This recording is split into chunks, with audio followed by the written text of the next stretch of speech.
ചന്ദ്രക്കാരൻ മാങ്ങ മുഴുവനായിട്ടും വേർപെടുത്തെടുക്കാതെ കട്ട് ചെയ്ത് വെക്കുക. ഇതുപോലെ മുഴുവനായിട്ട് വേർപെട്ട് പോരരുത്. ഒരു 5-6 ചന്ദ്രക്കാരൻ മാങ്ങ കട്ട് ചെയ്യുക. ഇങ്ങനെ ഫുള്ളായിട്ട് പീസായിട്ട് വേർപെട്ട് പോരരുത്.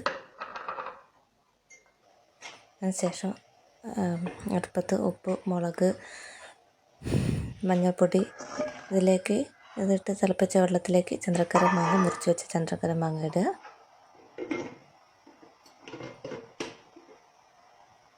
ഒന്ന് വേവട്ടെ, നന്നായിട്ട് വേവാൻ അനുവദിക്കട്ടെ.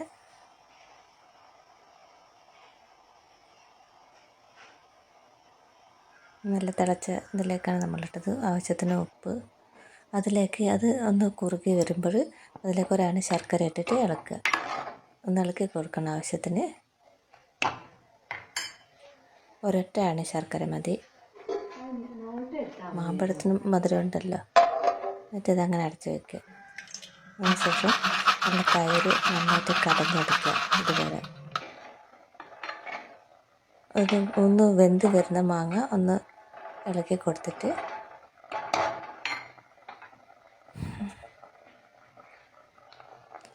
അതിലേക്ക് നമ്മൾ കടഞ്ഞു വെച്ച തൈര് ഒഴിക്കണം. വെന്ത് വരുന്നുള്ളൂ. നല്ലോണം വെന്ത് വന്നതിലേക്ക് തൈര് ഒഴിച്ചു. തൈര് നന്നായിട്ട് ഒഴിച്ച്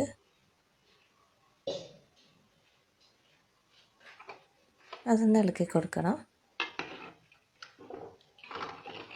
അടി പിടിക്കാതെ നോക്കണം. ഫ്ലെയിമൊക്കെ ആവശ്യത്തിന് കൂട്ടും കുറക്കൊക്കെ ചെയ്യണം.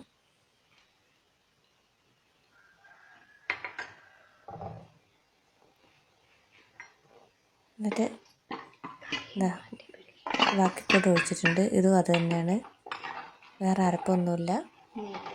നല്ല കടഞ്ഞ തൈര് തന്നെയാണ് ഇതിലേക്ക് ഒഴിച്ച് വെച്ചത്. അതിലേക്ക് കറിവേപ്പില, അത് വെന്ത് കഴിഞ്ഞ ശേഷം നമ്മൾ കറിവേപ്പില ഞെരടിയിടുക. എടുക്കുന്നതിന് കുറച്ച് മുൻപായിട്ട് കറിവേപ്പില ഞെരടിയിടുക.